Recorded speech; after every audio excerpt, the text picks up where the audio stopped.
Bienvenue dans cet épisode de Raconte-moi un mouton. Aujourd'hui, on part chez Yann à l'asinerie de la Baie. Yann a eu la gentillesse et la générosité de me recevoir. Vous le verrez, c'est un éleveur chevronné qui a le goût du travail bien fait. Et avec lui, on a parlé nez noir du Valais, qui est l'une de ses races de prédilection. J'en profite pour vous préciser que vous pouvez retrouver dans la bio toutes les informations pour retrouver le site internet et les réseaux sociaux de l'asinerie de la Baie et donc de Yann et de ses moutons, et également de la Fédération des nez noirs du Valais. Bon, je ne vous laisse pas plus de suspense et je vous souhaite une bonne écoute. Bonjour Yann. Bonjour. Bienvenue dans Raconte-moi un mouton. Merci beaucoup d'avoir accepté cette invitation et surtout merci de me recevoir ici. Bienvenue chez vous, chez nous aussi. Mais écoute, merci beaucoup. Alors avec toi, on va parler nez noir du Valais spécifiquement. Mais avant toute chose, si tu pouvais m'expliquer comment tu as commencé l'élevage déjà au sens large et comment tu en es arrivé à rencontrer les moutons nez noirs du Valais. Bon, c'est une longue histoire. Il y a déjà, on a démarré l'élevage en fait il y a 30-35 ans avec, Ok. on faisait un peu d'équitation avec mon épouse et on s'est lancé dans l'élevage. On a acheté une poulinière, on a eu un poulain et puis au bout d'un an ou deux, on a récupéré une ânesse et de fil en aiguille, on s'est intéressé à la sauvegarde du baudet du Poitou et pendant 28 ans, je ne sais plus exactement. On a participé activement, je dirais, à la sauvegarde du baudet du Poitou. Et on a eu jusqu'à une quinzaine de baudets du Poitou, alors qu'il était quasiment en voie de disparition. À un moment, on a pensé avoir fait le tour, effectivement. Après le petit peu de concours, on y était pratiquement tous les week-ends. Enfin bref, beaucoup de déplacements. Je faisais partie de l'association, j'étais membre actif, etc. Enfin bref, beaucoup d'activités. Et puis, on a voulu un petit peu diversifier notre élevage. Et puis, on est parti sur l'alpaga. On a trouvé ça assez sympa aussi comme élevage. Et puis, de fil en aiguille, toujours chez les poilus, le baudet du Poitou, l'alpaga et maintenant le nez noir. On a découvert le nez noir il y a quoi maintenant 7-8 ans. Et puis voilà, on est tombé dedans et depuis, voilà, on est à fond, dedans quoi. Voilà. D'accord. Et la première fois que vous avez rencontré le nez noir, du coup, c'était où? Enfin, à quelle occasion? Le premier nez noir qu'on ait rencontré, c'était sur Le Bon Coin. Le D'accord. Bon Coin, on va en parler tout à l'heure probablement, mais trouver du nez noir, alors au-delà d'aller bien sûr sur les sites internet suisses pour Oui. essayer de découvrir la race, écossaise aussi, enfin anglaise, puisqu'il il y avait des sites, c'est là que la promotion a commencé, je trouve, chez les Anglais. Et effectivement, on a découvert sur photo, sur vidéo, cette race et qu'on a trouvé extraordinaire. Et c'est là qu'on a commencé à chercher, quoi. Et on a trouvé effectivement nos deux premières brebis.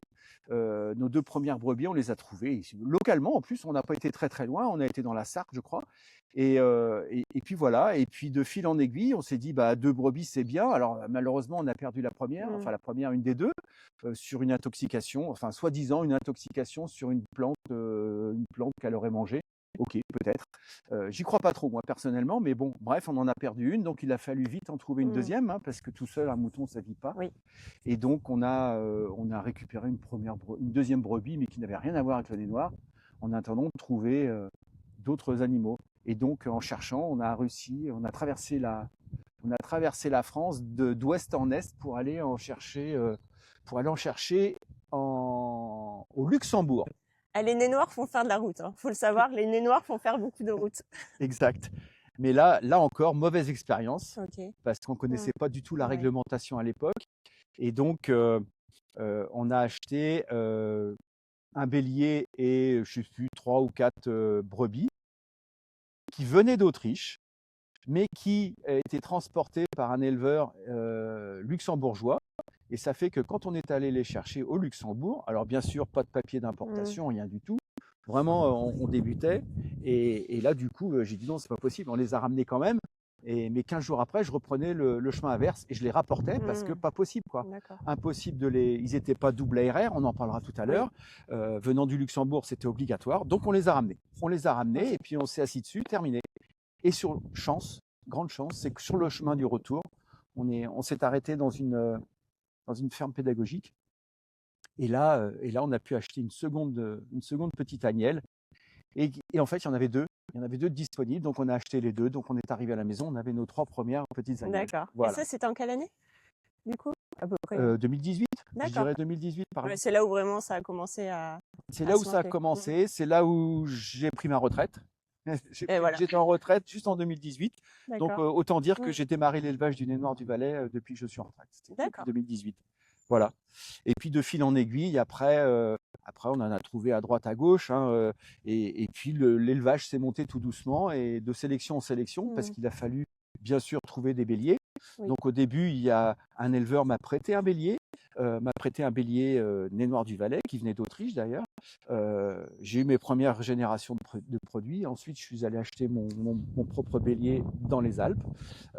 J'ai acheté mon bélier et puis après, j'en ai acheté un deuxième, pardon, dans le centre de la France, chez Guillaume Pobot. Je le cite parce que c'est une star de la télévision, puisqu'il a fait L'amour est dans le pré. Ah, Et ensuite, et puis le dernier que j'ai acheté, voilà, le petit Velvet Cartara qui vient d'Ardèche. Voilà. d'accord. Ok. Voilà Et, pour le parcours. bon, bah, c'est un parcours d'élevage riche, puisque c'est vrai qu'il y a eu différentes espèces qui ont été élevées quand même. Et ça, je trouve ça, moi, hyper intéressant parce que finalement, on regarde notre élevage par rapport à la race qu'on élève, Oui. mais d'avoir d'autres espèces différentes, je trouve que ça ouvre vraiment le regard sur l'élevage aussi.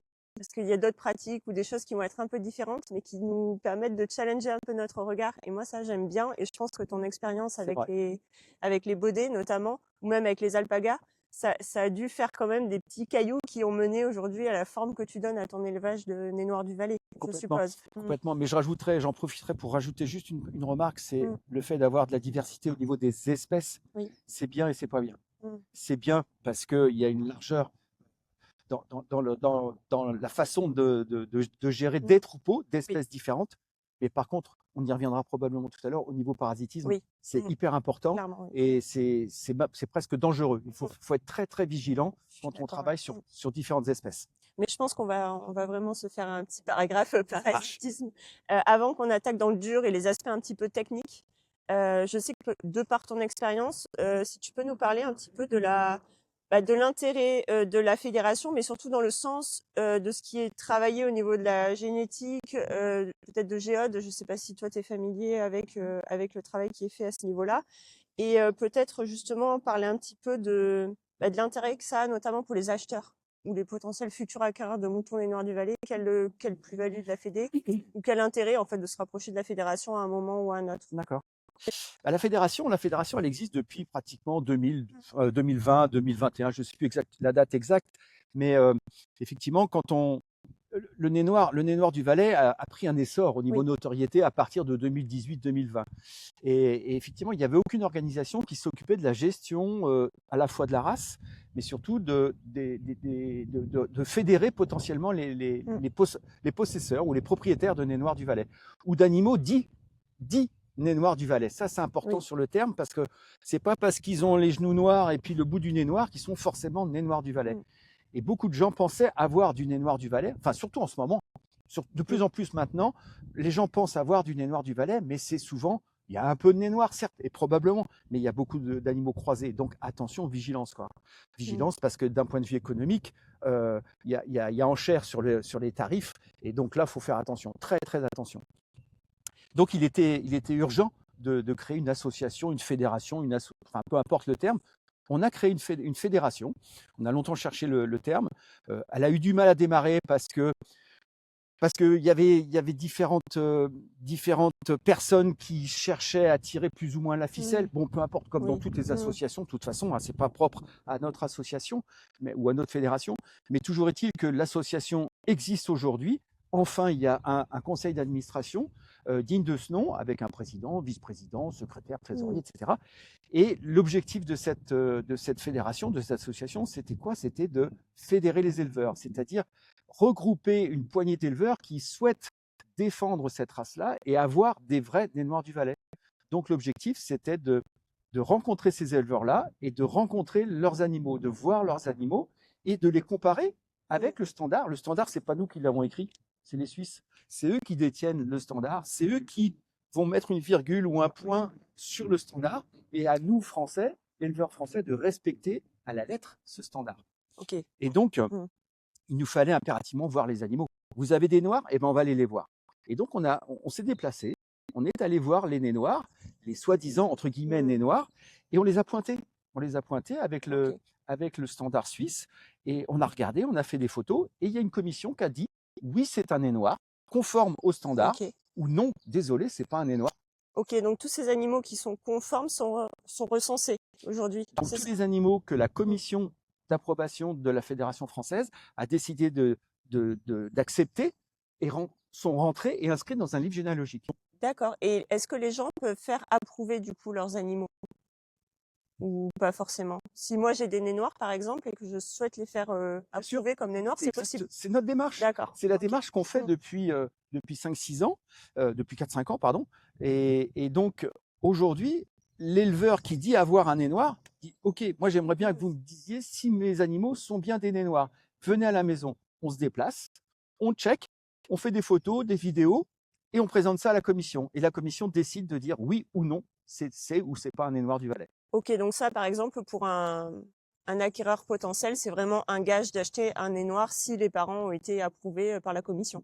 Si les parents ou si l'animal, parce que Ou si l'animal en lui-même a été approuvé. effectivement. Et s'il est approuvé, un, il est sur le livre généalogique, deux, il a des papiers. Ok, donc ça effectivement c'est un premier élément. Si vraiment les personnes sont à la recherche d'un animal vraiment dans la race et dans la bonne conformité, ils peuvent se rapprocher de la fédération du Tout à fait. généalogique et se renseigner sur ces éléments-là. Il suffit simplement de téléphoner ou de prendre contact avec la fédération. Il existe aujourd'hui 4 livres, parce qu'annuellement, on édite un livre généalogique où sont recensés dedans tous les animaux que l'association a acceptés en tant Ok. que nez noirs du Valais. Donc là, on vient d'éditer le 4e en début d'année, le 4e livre. Tous les animaux qui sont dans ces 4 petits bouquins sont les nez noirs du Valais, nés ou importés, ou bref, sur le territoire français, quoi. Voilà. D'accord. Il y en a à peu près maintenant, allez, je me lance, il doit y en avoir entre 350 et 400 à peu Ok. près. Voilà. Ok. Et donc, il y a des termes un petit peu, comment dire, on va pas dire barbares, mais on peut voir ça sur les annonces qui sont les fameux ARR, Ah, ARQ. Est-ce que tu peux nous en parler pour nous aider à y voir plus clair? alors effectivement, les ovins, alors peu importe la Mm. race, là on Oui. parle de moutons. Ok. Les moutons, pour être importés ou pour être exportés, en tout cas sur le territoire européen, sur l'Union européenne, il y a une réglementation qui a été mise en place depuis, alors combien de temps, je ne sais pas, mais toujours est-il qu'il faut que l'animal soit résistant à la tremblante. La tremblante, Ok. c'est la maladie de Creutzfeldt-Jakob. Donc, il faut que l'animal, ce mouton-là, soit absolument résistant. Pour qu'il soit résistant, il faut lui faire tout simplement une prise de sang, une analyse laboratoire, un typage ADN, qui va nous dire si l'animal est résistant, moyennement résistant ou pas résistant Ok. à la tremblante. S'il est super résistant, complètement résistant, il est ARR. Ok. Il y a, de mémoire, il y a 7 variables de résistance, de la plus résistante ARR à la moins résistante AHQ ou je ne sais plus quoi, enfin peu importe. Le milieu de tableau, c'est ARQ. Ok. C'est 90% de nos nez noirs du Valais. En l'occurrence, là, je reviens sur la race nez noir du Valais. C'est 90 voire 95% sont 90% sont ARQ. C'est le milieu de tableau. D'accord. Ils sont pas plus résistants que ça, mais ils sont pas plus non plus propres à la. Contrairement à résistant, qu'est-ce qu'on dit? Au contraire de résistant, c'est Moins immunisé, on va dire. moins résistant, Oui. moins résistant à la tremblante. Voilà. Ok, bon, bah Voilà. c'est beaucoup Et plus. donc, Oui. je dis malheureusement parce que là, j'apporte mon point de vue. Je dis dommage que les gens courent tous après le ARR. Je pense pas que nos éleveurs, nos petits éleveurs français, parce que nous sommes de tout petits éleveurs, on a tous un petit troupeau de 4, 5, 6 brebis, pas plus. On en a pas, c'est pas des troupeaux de 200 ou 300 animaux comme on peut avoir sur des mérinos, des texels ou des colognotes. C'est pas la même échelle. C'est pas du tout la même chose. Donc, pourquoi courir après le ARR? C'est le deuxième objectif de la Fédé. C'est avoir des animaux résistants à la tremblante. Mais le cheptel suisse lui-même ne l'est pas. D'accord. Ne l'est pas. Et c'est la raison pour laquelle on est probablement autour de 90% dans nos animaux. Les animaux reconnus aujourd'hui en tant que nez noirs sont en ARQ. D'accord. Mais justement, ça fait un bon point par rapport à ma question suivante, qui est en fait, admettons, moi je souhaite acquérir un mouton nez noir. Qu'est-ce que tu conseilles de regarder en premier? Quels sont les éléments qui pour toi sont vraiment à cibler quand on cherche un mouton nez noir du Valais? Je réfléchis 30 secondes. Quand on achète un nez noir ou quand on veut se lancer dans l'achat d'un nez noir du Valais, déjà se renseigner sur les papiers. Oui. Déjà, pour commencer. Les papiers. 2, l'élevage. Se déplacer sur l'élevage. Parce qu'il y a élevage et élevage. Oui. D'accord? Donc ça, c'est hyper important. Qualité de l'élevage, de l'enherbement, des prairies, du lieu enfin, Oui. de l'exploitation, etc. Et après, l'animal en lui-même, le nez noir du Valais, qu'est-ce qui plaît dans le nez noir du Valais? C'est essentiellement son look. Oui. C'est son look. Donc, il lui faut beaucoup de laine. Donc, il faut voir, il faut regarder, et si possible, avoir l'animal en photo ou sur place en laine. Et le top serait de l'avoir aussi tondu. Oui. Tondu, pourquoi? Parce qu'on verrait exactement là où sont les marques, puisque la qualité d'un nez noir sera en fonction du marquage qu'il a aux genoux, aux jarrets, à la queue, le masque, etc., les oreilles. Donc, ça serait bien de l'avoir aussi en version tondue. Oui. L'avoir version tondue, version entre 4 et 6 mois de laine, c'est bien, quoi. Pas plus de 6 mois, parce qu'après, ça feutre et c'est moche. Oui, puis même pour voir l'état corporel aussi, des fois, c'est quand même plus Effectivement, évident de t'as voir raison. l'animal Tout à fait. sans la laine. Ouais. Tondu, on voit si l'animal se porte bien, Oui. s'il est bien C'est grassouillé, ça. enfin bref, voilà, Parce que qu'il des soit fois, avec pas la un laine, squelette. ça peut faire un peu, on va dire, Ça cache la misère. Ça voilà, peut cacher la c'est misère. le terme Voilà, auquel je pensais. Donc, ça peut être plus facile pour appréhender l'état corporel de l'animal aussi. tout à fait. Et donc, bien sûr, l'état sanitaire de l'animal, Oui. la morphologie, le dos bien droit, les pattes bien droites aussi, enfin bref, pas de pattes en X, pas des aplombs complètement travioles. Et autrement, bien sûr, de la laine. Alors, la laine, important. 2 critères sur la laine, c'est de la laine aux pattes. Ça, c'est hyper Oui. important parce qu'on va trouver beaucoup d'animaux qui seront croisés probablement, je dis probablement, là je m'avance un peu, avec du Taunet marteau, Oui. qui est la race concurrente du nez noir, mais de l'autre côté français. Mais il y a juste quelques vallées qui séparent les deux. Enfin, j'exagère en disant quelques vallées, mais bon, Sur voilà. une histoire de vallée. Ouais, chez les moutons, ouais. Et donc, et là, on va avoir un animal qui aura peu de poils aux pattes, aux antérieures et aux postérieures, surtout aux Oui. antérieures. Donc là, c'est souvent un animal croisé. Donc attention, il lui faut de la laine aux pattes. Important. Une belle toison, une belle couverture de laine. La frange, c'est important aussi. La frange, une frange, des mèches de laine qui descendent sur les yeux.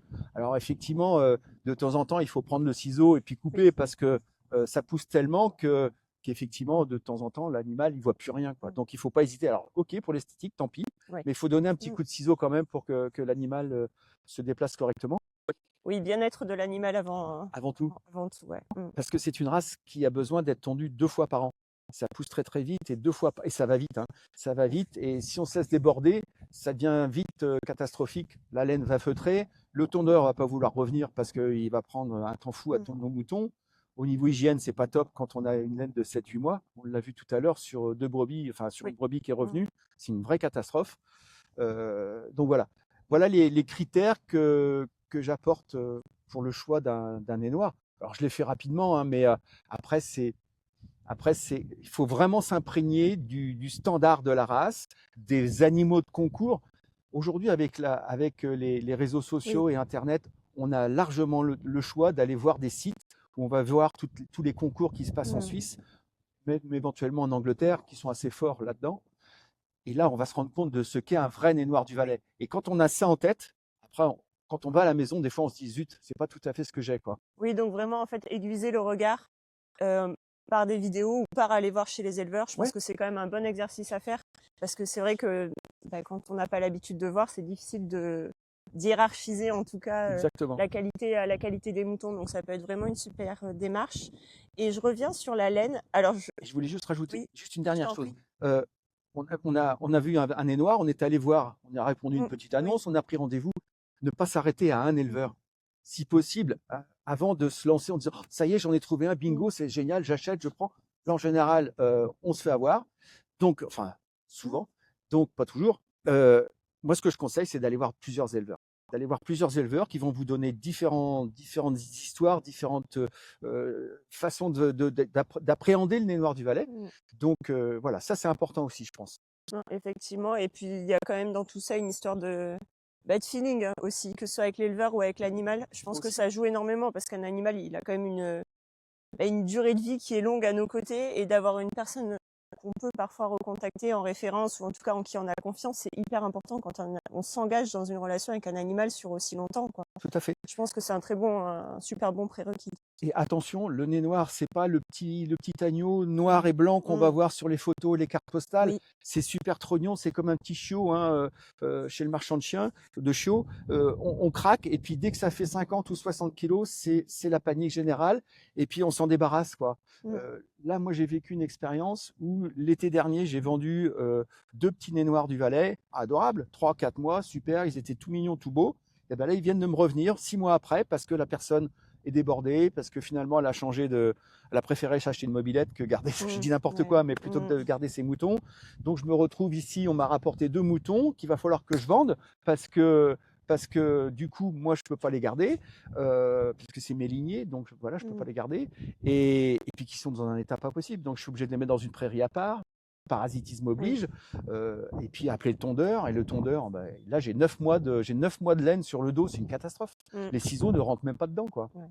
Donc voilà, ça c'est important aussi, quoi. Non, c'est vraiment un vrai engagement. Enfin, c'est surtout des moutons, on l'a dit, il y a la tonte qui doit se faire au moins 2 fois, enfin, qui doit se faire 2 fois par an. Au Après, moins 2 fois. c'est ça, je pense que j'ai Ouais. entendu qu'il y a des personnes qui faisaient un petit rattrapage courant d'été. Oui, alors après, peu Après, ça importe dépend quand on peut-être a des commencé. régions, je pense aussi. Alors de la Mmh. région, quand est-ce qu'on veut tondre, quand est-ce qu'on met à la lutte, Oui. quand est-ce qu'on Mmh. a les naissances, Bien sûr. est-ce qu'on Mmh. a envie de faire des concours, parce que Mmh. si possible, les concours, vaut mieux qu'ils soient en laine. Oui. Et puis pour l'approbation, Mmh. important. Oui, parce qu'il y a besoin de voir la qualité de la laine. On a besoin de Mmh. voir la qualité de la laine. Donc, ce qu'on demande, c'est que l'animal ait au moins 3 mois de laine minimum pour être vu pour la Ok. cuisson, quoi. C'est important. Oui, Donc, mmh. la tonte peut avoir lieu, on peut faire tous les 6 mois, ça c'est le maximum. Mais Mmh. autrement, effectivement, on peut essayer à 3 mois de passer un petit coup. Ouais. Oui, moi j'ai tendance à écussonner un peu, quand c'est un peu avant la tonte pour nettoyer un Avant petit les peu mises le bas, c'est niveau très de bien. l'arrière-main et avant les mises bas.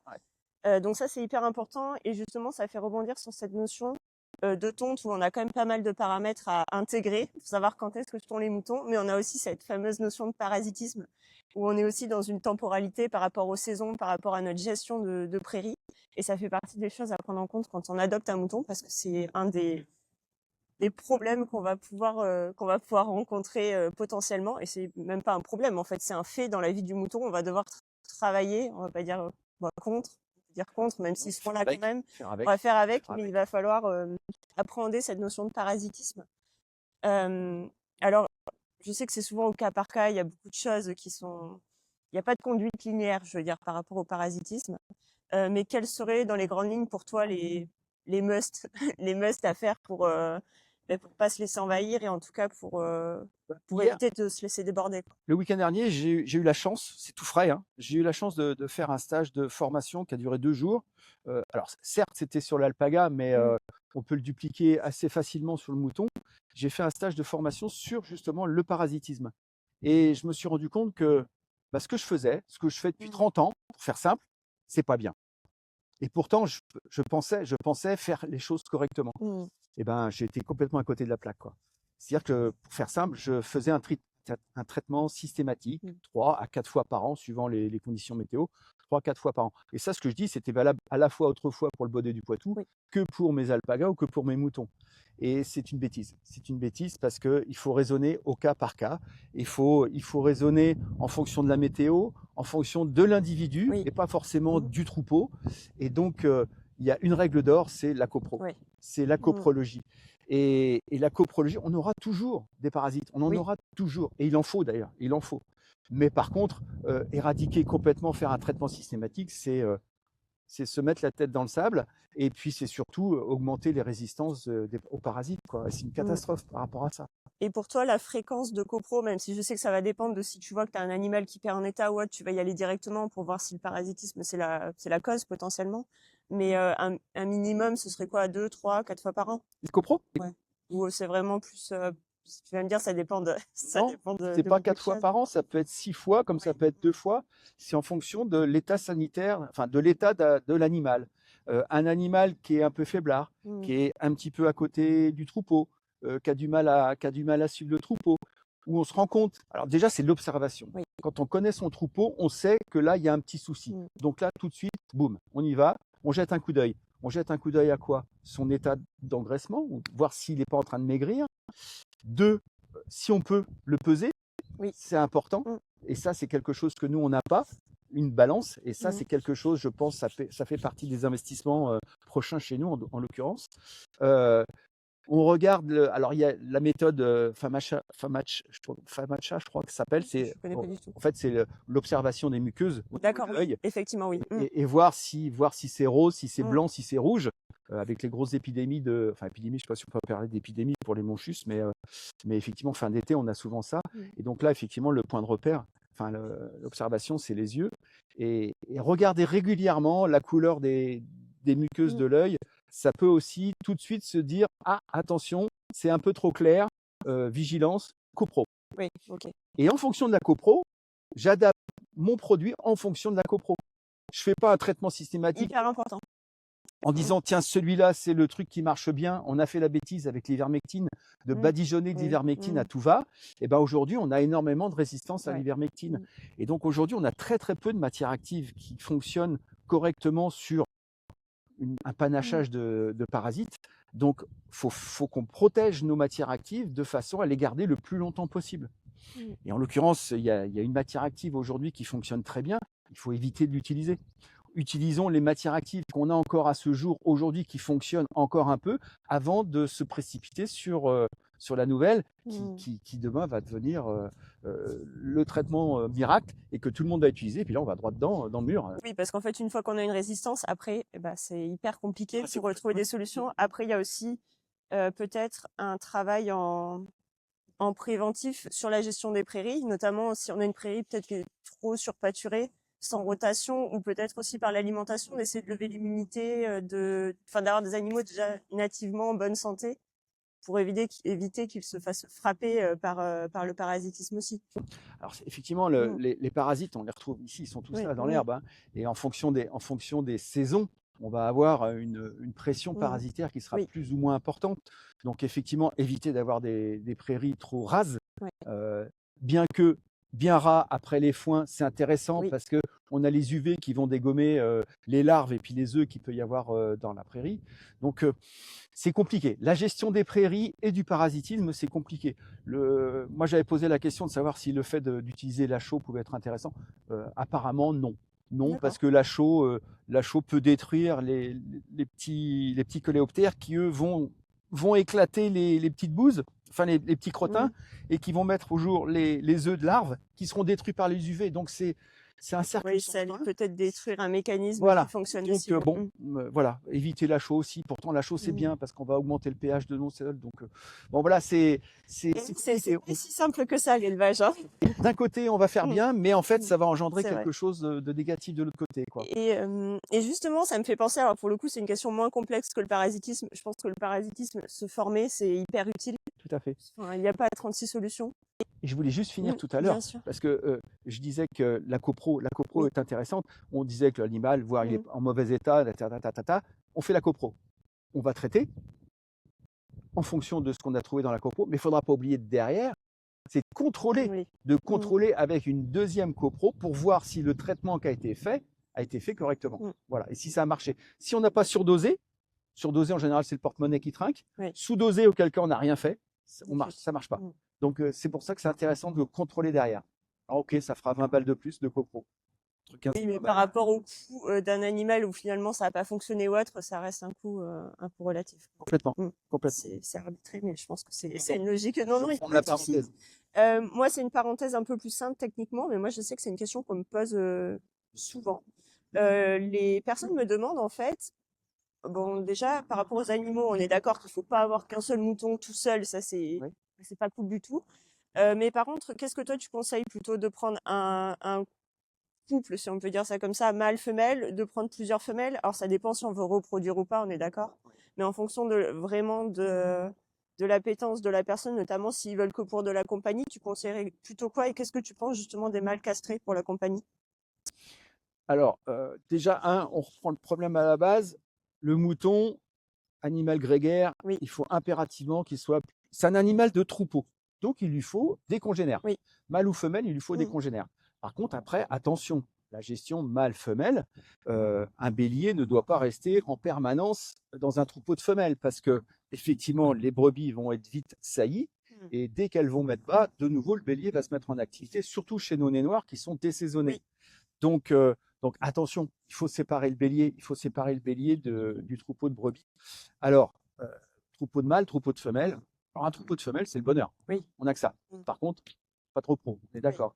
Un troupeau de mâles entier, oui, ça se gère avec quelques aléas quand même, Ouais. parce que malgré tout, quand il commence à faire chaud comme aujourd'hui, enfin soleil au printemps, ça commence à les travailler sérieusement. Ouais. Il peut y avoir un peu de bagarre, un peu, et en fonction des tempéraments des béliers, il peut y avoir grosse baston, quoi.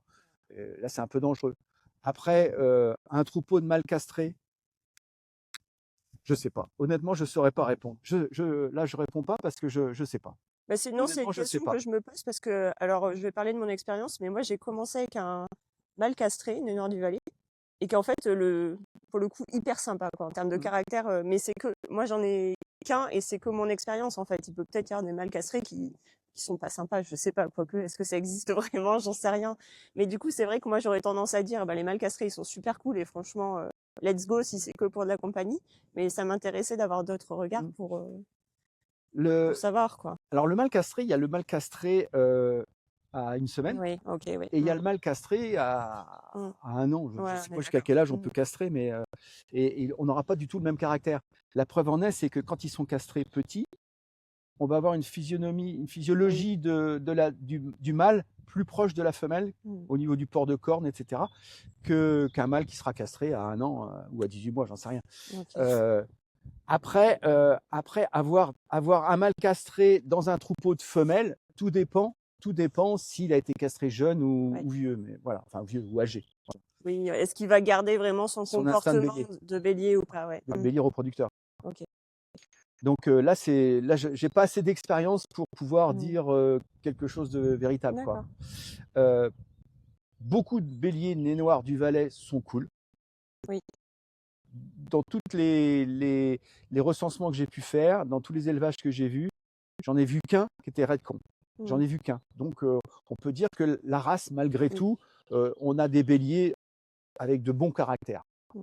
Le caractère du nez noir le mouton nez noir a quand même un caractère différent des Oui. autres races. Ici, en Bretagne, on a beaucoup de petits ouessants. C'est redcon, les petits ouessants. Les petits Oui, béliers ouessants, c'est waouh, c'est la différent. sociabilisation est moins, est moins évidente. Oui. Mm. Exactement. Donc, voilà. Non, c'est une vraie force des nez noirs pour le coup. C'est le mouton sympa quand même par excellence, et je pense que c'est ce qui fait aussi Leur notoriété. leur aujourd'hui, notoriété c'est aussi. clair. Il n'y a pas que enfin, il y a un côté esthétique qui plaît beaucoup, mais il y a vraiment pour les personnes qui ont envie d'avoir du lien avec l'animal, c'est quand même, je trouve, une race qui est hyper intéressante. Exactement, Mm. exactement. Ouais. Ok. Bon, alors ce que je te propose, parce qu'on va arriver sur la fin de cet épisode, si tu le conseil que tu aimerais qu'on t'ait donné quand tu as commencé l'élevage, ou en fait ce que tu retiens aujourd'hui, ce serait quoi que tu aurais vraiment envie de transmettre finalement, que ce soit aux nouveaux acquéreurs ou aux autres éleveurs, enfin ta pensée vraiment que tu aurais envie de partager? Je peux réfléchir. Oui, c'est tout à fait possible. C'est vraiment la question à laquelle je m'attendais pas. Je sais pas. Honnêtement, j'en sais rien. Mais je pense que si je devais donner un conseil Mm. à des éleveurs de nez noirs et puis de nez noirs et peut-être d'autres animaux, hein, Oui. moi, je fais des alpagas, j'ai fait énormément de beauté du Poitou, des chevaux. C'est de ne pas se précipiter, ne pas s'embarquer, de bien raisonner correctement, de réfléchir à l'investissement, de savoir ce qu'on veut faire. Est-ce qu'on veut faire de la repro? Est-ce qu'on veut avoir un animal de compagnie ou un petit groupe d'animaux de compagnie plutôt, puisqu'un animal de compagnie, ça n'ira pas. Mm. Un groupe d'animaux de compagnie, je ne veux pas faire de repro. Le choix du mâle ou de la femelle. Voilà. Est-ce que je prends des mâles? Est-ce que je prends des femelles? Mais toujours est-il, ne pas me précipiter, visiter plusieurs élevages pour avoir plusieurs sons de cloche. Qu'est-ce que je pourrais donner autrement comme conseil? Ne pas partir tout de suite, ne pas acheter un camion. Ne pas acheter un camion, j'entends un camion avec 25 nez noirs du Valais et puis me lancer à fond les ballons. Parce que là, faut avoir un minimum d'expérience, je crois, je pense. C'est pas que je crois, je pense. Ne pas aller trop vite, quoi. Voilà, ne pas aller Mm. trop vite. Ouais, c'est vraiment un choix à faire en conscience, surtout quand on parle d'animaux, donc de vivants. Donc vraiment le but, c'est on l'a dit, de bien choisir son mouton, de bien choisir son éleveur aussi, parce que c'est vraiment un prérequis hyper important. Et ben écoute, en tout cas, je pense que les auditeurs auront appris plein de choses aujourd'hui, Yann. J'espère, parce qu'on en apprend tous les Oui, jours. bien Hein. sûr. Je C'est la reviens richesse de ouais, l'élevage, ouais. je reviens sur mon expérience du parasitisme de ce week-end. Tout ce que je faisais, tout ce que j'ai fait pendant 30 ans d'élevage, c'est une grosse bêtise, quoi. Tout est à refaire. Je repars à zéro Mmh. parce que tout ce que j'ai appris, bah, c'est tout ce que je faisais mal, quoi. En gros, c'est ça. Mmh. Donc aujourd'hui, je me remets complètement en cause au niveau de ma lutte antiparasitaire. Ça, c'est un point important. On se remet en cause tous les jours. Voilà, dans l'élevage, il faut Mmh. tous les jours se remettre en cause. Moi, je reviendrai juste sur un point au niveau de la Fédé. Oui, C'est important la Fédé parce qu'on n'a pas parlé de Géode. On en parlait en oui, aparté tout à l'heure. c'est vrai. On n'a pas parlé de Géode. Donc aujourd'hui, on n'a pas encore cette capacité de pouvoir participer à tous les salons, les grands Oui, salons, type salon de l'agriculture, le SPACE, les sommets de l'élevage à Clermont-Ferrand. oui. Ça, on n'y a pas accès aujourd'hui. Pourquoi? Parce qu'on n'est pas encore reconnu par Race de France, par le ministère de Mmh. l'Agriculture aujourd'hui. Donc, on est en passe de l'être. Pourquoi? Parce qu'il faut passer par un organisme de sélection. On avait un premier organisme de sélection qui était OK pour nous recevoir, c'est-à-dire pour gérer notre troupeau français. D'accord. C'était Ozon, dans le nord-est de la France. Et puis finalement, je ne sais pas ce qui s'est passé. Bref, ils ne veulent pas nous recevoir. On en a cherché et on a finalement Géode, l'Institut Géode a accepté de recevoir la race Nez Noir du Valais, de gérer la race Nez Noir du Valais au niveau des livres généalogiques. Donc, on est en pleine discussion. Hein. On est en pleine discussion. Ça s'est fait, c'est tout récent. L'acceptation a été votée en Assemblée générale la courant janvier de cette année 2025.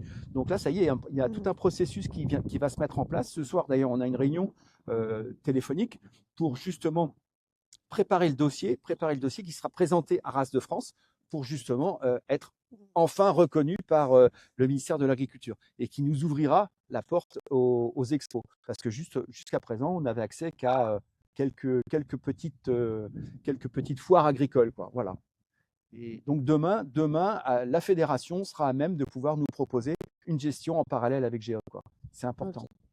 Donc voilà, si vous avez, dernière chose, si vous avez des nez noirs ou si vous pensez avoir des nez noirs et qu'ils ne sont pas encore aujourd'hui reconnus par la Fédé, moi je vous invite à prendre contact avec la Fédé tous les jours. Il n'y a pas de problème et puis on passera vous voir, quoi. Ok, bon, ben, je vois ce qu'il me reste à faire. C'est c'est très clair. Ben, merci beaucoup en tout cas pour tout ça, pour tous ces partages. C'est Et moi. puis écoute, on se verra peut-être bientôt pour l'approbation de mes moutons. Eh ben, il n'y a pas de souci. Merci Yann. Salut.